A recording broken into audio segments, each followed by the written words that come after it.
পাবনায় বয়ানে গেছি, চাটমোহর এলাকায় আসরের নামাজ পড়ার জন্য একটা মহল্লার মসজিদে ঢুকলাম।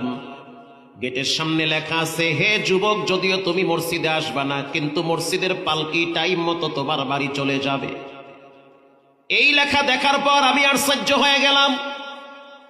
ওখানে উজু বানাইলাম, মসজিদে ঢুকার সময় দেখলাম একজন মুরব্বী লেখার দিকে বারবার তাকায় আছে আর নিঃশ্বাস ছাড়ে। তার সাথে সালাম বিনিময় হইল। প্রশ্ন করলাম, লেখা থাকবে আসসালামু আল্লাহুম্মা ইফতাহলি আবওয়াবা রাহমাতিক। মসজিদে প্রবেশ করার দোয়া না লেখা মরণের দোয়া কেন লেখছেন? মুরব্বী বলতে আছে, হুজুর, এটার পিছনে একটা ইতিহাস আছে। আমাদের এই মহল্লার থেকে কিছু যুবকরা মাইক্রো ভাড়া করে কক্সবাজারে ভ্রমণের জন্য রওনা হয়েছে।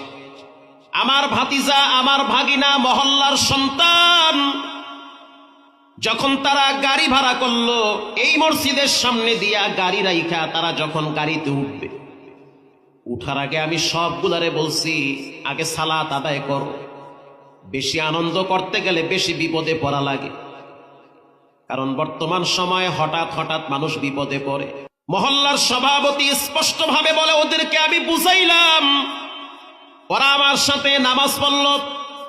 নামাজের পরে যখন ওদেরকে বললাম, আনন্দ এনজয় করতে গিয়া রবকে ভুলে যেও না, কারণ তোমরা কিন্তু মাঝে মাঝে আনন্দ করতে গিয়া ব্যালেন্স হারায় ফেলাও, মদ খায়া অনেকে টাল হয়ে থাকে। কিন্তু তারা সেই কথা মানে নাই। শুনলাম পরবর্তীতে মাইক্রোর ভিতরে তারা বক্স বাজায়া বাজায়া নাচতে নাচতে কক্সবাজার রওনা হইছে। ভিতরে সিগারেট ধরাইছে, দিব্যি আরামে খাইতেছে, অথচ নামাজ কাজা হইতেছে, কোনো টেনশন নাই। ঢাকা ক্রস করার পরে যখন কুমিল্লা রোডে ঢুকলো, ইউটার্ন নিতে গিয়ে একটা হোটেলে খেতে যাবে। হোটেল ডান পাশে, গাড়ি বাম পাশে। ইউটার্ন নিতে গিয়ে হঠাৎ ট্রাক আইসা মাইরা দিছে। এমন ভাবে মেরে দিয়েছে, 11টা লাশ আমরা ভিতর থেকে টাইনা বাইর করছি। এই মসজিদের সামনে 11টা লাশ আমরা শোয়া রাখছি।